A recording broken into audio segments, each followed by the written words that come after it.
The unexpected arrival, the crystal spires of the Galactic Harmony Council reached toward 3 suns, their surfaces reflecting light in patterns that spoke of ancient wisdom and cosmic peace. Ambassador Crix of the Valdaran Empire adjusted his ceremonial robes as he floated above the Grand Assembly Chamber. Today would mark a historic moment. After centuries of isolation, the young species called humanity had finally accepted the Council's invitation for formal diplomatic relations. The chamber buzzed with excitement. Representatives from 47 different worlds had gathered to witness this momentous occasion. The ethereal commune sent their wisest philosophers.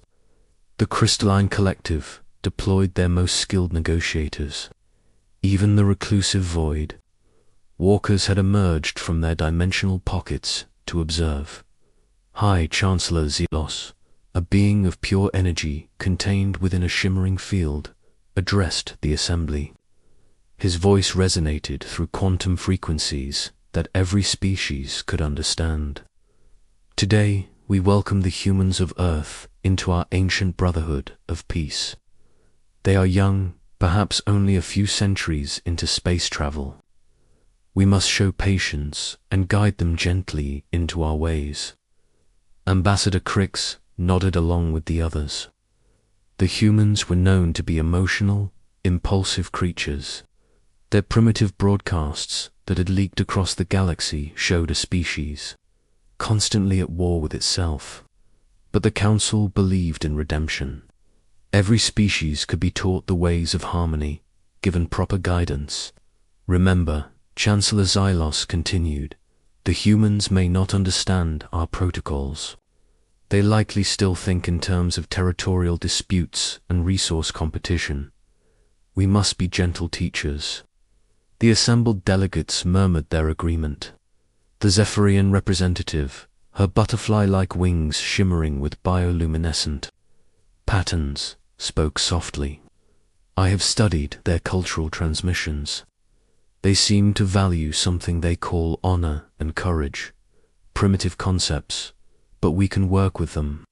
Suddenly, the chamber's alert systems activated, not the gentle chimes that announce scheduled arrivals, but the deep, resonant tones reserved for unidentified vessels. The massive display screens around the chamber flickered to life, showing the space around their station. There was nothing there. Sensors indicate a massive gravitational disturbance, reported the station's AI in its calm, measured voice. Unable to identify source, all scanning attempts are being reflected back as static. Chancellor Xylos frowned, his energy field fluctuating with concern. Perhaps their ship is experiencing technical difficulties. Have we received any distress signals? Negative, Chancellor. No signals of any kind. The chamber fell silent. Even the most advanced species present used some form of detectable propulsion or communication. The idea of a ship that left no sensor signature was impossible. Then space itself seemed to ripple.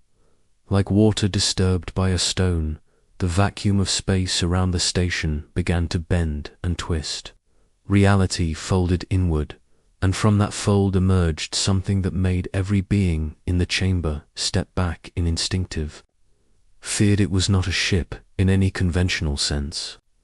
The vessel that materialized was a perfect sphere of what appeared to be liquid mercury, its surface flowing and shifting like a living thing. No lights, no visible propulsion, no communication arrays, just a sphere of impossible beauty and terrifying simplicity. By the ancient stars, whispered the crystalline collective's representative, his geometric form refracting light in patterns of awe and terror. What manner of technology is this? The sphere hung motionless for exactly 13 seconds. Then, without any visible mechanism, it began to change. The liquid surface hardened into faceted crystal, then shifted to matte black, then became transparent, then solid white. Each transformation lasted precisely 1 second, as if the ship was cycling through different states of matter at will. "This is impossible," muttered Crix. "No known civilization has mastery over molecular structure at this level." The transformations stopped. The sphere was now a deep blue, like Earth's oceans as seen from space. A single point of light appeared on its surface, growing brighter until it could be seen clearly from the station. Then that light began to pulse in a pattern. The station's AI immediately began working to decode the signal. "Pattern analysis complete," it announced. "The sequence is mathematical. Prime numbers, followed by the Fibonacci sequence, followed. BY Chancellor, this is not a greeting. This is a demonstration of what? Of intelligence that operates on principles we do not understand." Without warning, the sphere simply vanished. Not cloaked, not jumping to hyperspace, not teleporting. It was there, and then it was not, as if it had never existed at all. For a moment, the chamber was perfectly silent. Then the proximity alarms sounded again. Something was docking with the station, but the sensors showed nothing. The main airlock cycled open. 3 figures walked into the chamber, and every being present felt their understanding of the universe shift. The figures were human in shape, but wearing suits that seemed to be cut from the fabric of space itself. The material was darker than black, yet somehow reflected light that wasn't there. As they moved, the suits shifted and flowed, adapting to each step, each gesture, each breath. The figure in the center removed their helmet, revealing a human woman with steel-gray eyes and short dark hair streaked with silver. She appeared to be in her 40s, but there was something in her gaze that suggested she had seen far more than any 40-year-old should. "I am Captain Sarah Chen," she said, her voice carrying clearly through the vast chamber without any visible amplification. "I represent the Terran Collective. We received your invitation." Ambassador Crix found his voice first. "Captain Chen, we welcome you. But your arrival was most unusual. Our sensors detected no ship, no propulsion signature. How did you, Captain?" Chun's expression didn't change. "We have been traveling between stars for a very long time, Ambassador. We have learned to move quietly." Chancellor Xylos floated forward, his energy field pulsing with diplomatic protocols. "Captain, we appreciate your acceptance of our invitation. We have prepared suitable accommodations for your delegation, and our finest diplomatic corps is ready to begin negotiations for Earth's integration into our peaceful alliance." "Integration," Captain Chen repeated the word slowly, as if tasting something unpleasant. An interesting choice of words. The 2 figures flanking her had not removed their helmets. They stood perfectly still, but their presence filled the chamber with an uncomfortable tension. The suits they wore seemed to absorb light, sound, even attention itself. Looking directly at them was difficult, as if the eye simply wanted to slide away. "Perhaps," said the Zephyrian representative gently, "we could begin with a simple exchange of gifts. It is traditional among our peoples to share tokens of friendship." Captain Chen nodded slowly. "Gifts, yes, we brought something for you." She reached into what appeared to be empty air beside her and withdrew a small, cube-shaped object. It was perfectly transparent, but as she held it up, images began to appear within its crystal structure. "This contains the complete history of human space exploration," she said, placing it on the central platform. "Every ship we have built, every world we have visited, every life we have lost or saved. We thought you should know who you were inviting. To your table, The cube began to glow, and holographic images filled the chamber. But these were not the images the Council expected. Instead of primitive rockets and early space stations, they saw vessels that defied physics. Ships that moved between dimensions, technology that manipulated time itself, weapons that could unmake matter at the quantum level. "This is impossible," gasped Crix. "Your species has only been in space for a few centuries. These technologies would require millennia to develop." Captain Chen's smile was sad and knowing. "Ambassador, who told you we have only been in space for a few centuries?" The question hung in the air like a blade. Chancellor Xylos felt his energy field fluctuate with something he had not experienced in eons' uncertainty. "Your radio signals," he said slowly. "We have been monitoring Earth's broadcasts. Your space program began in the mid-20th century by your calendar." "Our civilian space program," Captain Chen corrected. "The one we allowed you to see." The chamber erupted in whispers and shocked exclamations. The implications of her words were staggering. Captain Chen waited for the noise to die down before continuing. "We have been watching you," she said simply. "All of you, for over 800 years. We know your histories, your politics, your secret wars, your hidden colonies. We know about the mining operations on worlds you claimed were uninhabited. We know about the slave species you keep in the Outer Rim territories. We know about the rebellions you have crushed in the name of peace." Every delegate in the chamber felt a chill run through their being. These accusations, if true, would shatter the foundation of everything they claimed to represent. "We came here," Captain Chen continued, "not because we need your guidance, but because we wanted to give you a chance to prove that the galaxy can change. That maybe, just maybe, the Galactic Harmony Council truly stands for the peace it claims to represent." She paused, her grey eyes scanning the assembled delegates. "So far, we are not impressed." The price of silence, the silence that followed Captain Chen's words, was not the comfortable quiet of contemplation, but the heavy stillness that comes before a storm. Every being in the chamber felt the weight of 8 centuries of observation pressing down upon them. Chancellor Xylos was the first to recover his composure. His energy field stabilized into patterns of diplomatic authority.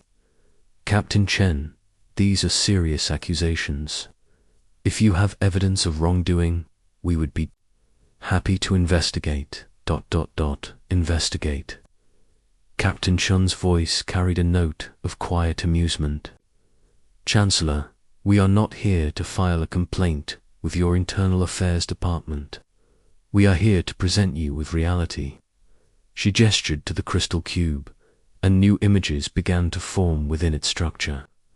The holographic displays showed detailed recordings of Galactic Council ships attacking undefended colonies, enslaving populations, and strip mining entire worlds. The quality of the recordings was perfect, as if the cameras had been present at each atrocity. The Kepler mining incident, 17 years ago, Captain Chen narrated as the images played. "You told the galaxy that the Kepler colony was destroyed by a natural disaster. Solar flares, you said. Unavoidable tragedy." The hologram showed the truth. Council warships bombarding a peaceful settlement of crystal farmers who had refused to surrender their mineral rights.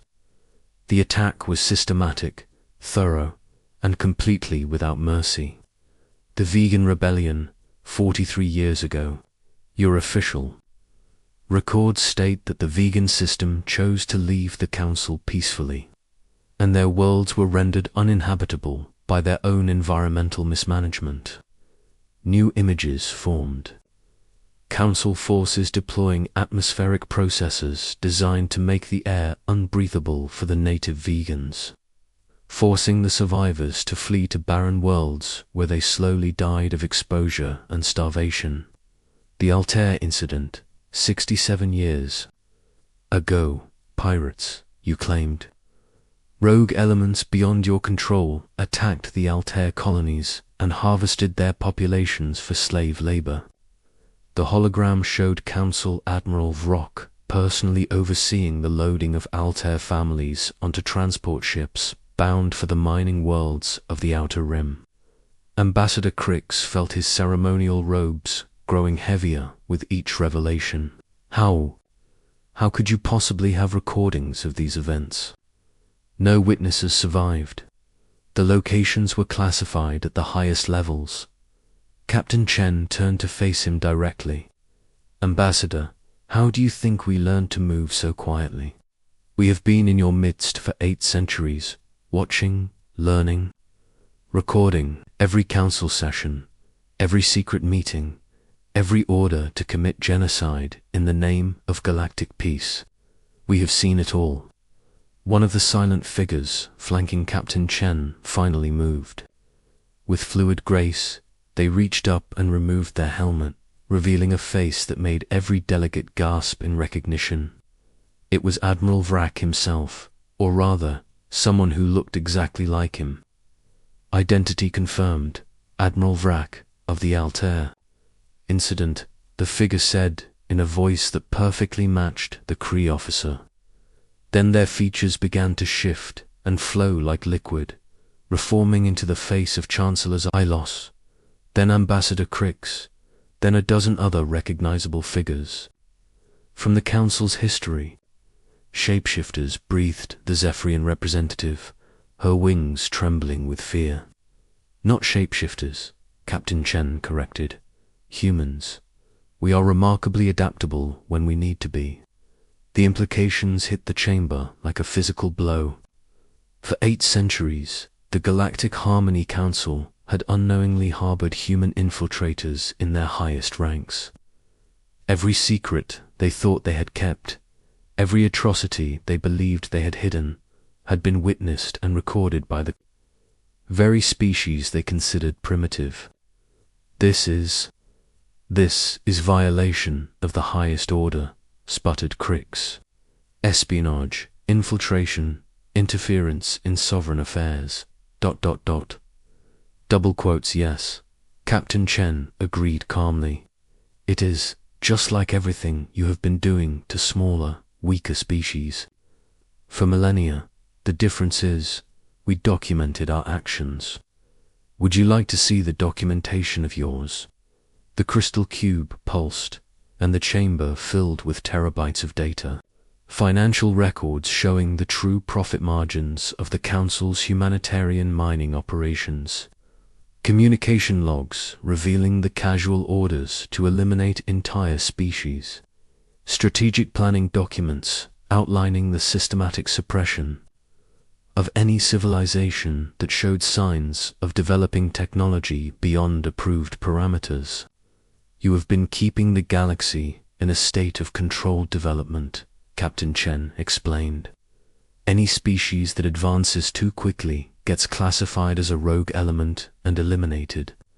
Any world that refuses to join your alliance gets designated as environmentally unstable and evacuated. Any civilization that develops technology you cannot understand gets labeled as a threat to galactic peace and neutralized. Chancellor Zylos felt his energy field beginning to destabilize. The truth was worse than mere corruption or even evil. It was systematic, calculated, and had been going on for so long that it had become the foundation of galactic civilization. Why? He asked, his voice barely a whisper.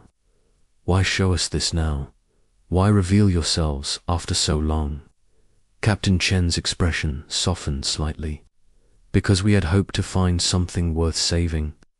For 800 years, we watched and waited, hoping that the Galactic Harmony Council would live up to its name. That peace would mean more than just the absence of resistance. That harmony would be built on cooperation rather than control. She gestured to the holographic evidence surrounding them. We have given you century after century to prove that you could change, that you could grow, that you could become what you claimed to be. Instead, you have become more efficient at oppression, more subtle in your cruelties, more sophisticated in your lies. The third figure, who had remained silent throughout the proceedings, finally stepped forward and removed their helmet. Beneath was a human face, but one marked with scars that told a story of survival against impossible odds. "I am Colonel Marcus Webb," the figure said. 47 years ago, I was stationed on a monitoring post in the vegan system when your forces deployed the atmospheric processors. I watched 3 billion vegans die slowly, choking on air that had been turned to poison. I recorded their final messages to families they would never see again. His scarred face was emotionless, but his voice carried the weight of decades of suppressed rage. We could have intervened. Our ships were already in the system, cloaked and watching. We could have saved them all with a single command. "Why didn't you?" asked the Crystalline Collective's representative, his geometric form refracting the light in patterns of guilt and fear. "Because we needed to know," Colonel Webb replied. "We needed to see how far you would go, whether you were capable of redemption or if you had become something that could never be allowed to continue." Captain Chen stepped forward again. "Today, we have our answer." The chamber fell silent once more. The assembled delegates looked at each other, seeing their civilization reflected in human eyes for the first time. What they saw was not primitive emotion or naive idealism, but cold, calculated judgment delivered by a species that had been forced to watch evil triumph for 8 centuries. "What do you want from us?" Chancellor Xylos asked finally. Captain Chen smiled, but there was no warmth in it. "We want you to choose.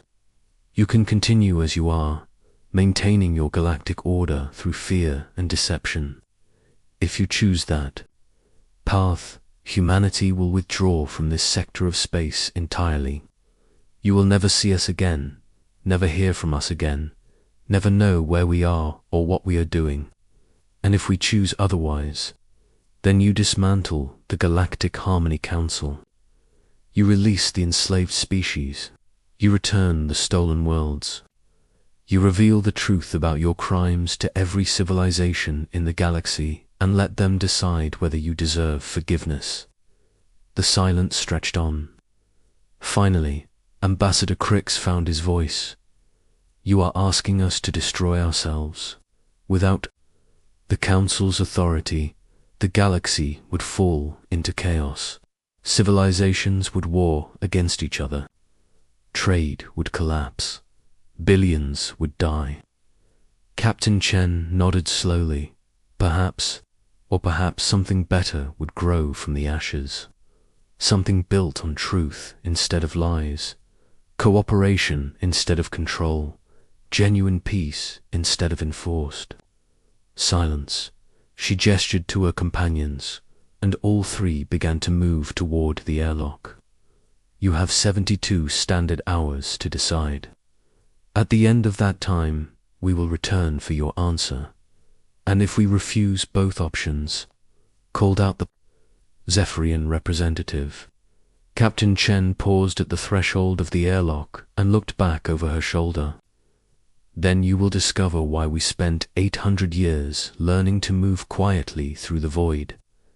And you will understand why even the darkness between stars has learned to fear the sound of human footsteps." The 3 figures disappeared into the airlock, leaving behind only the crystal cube and its damning evidence. As the council delegates stared at each other in stunned silence, they all shared the same terrible realization. Humanity had not come seeking membership in their galactic order. They had come to serve as its judge, jury, and possibly its executioner. And after 8 centuries of careful observation, they had already reached their verdict. the galaxy would never be the same.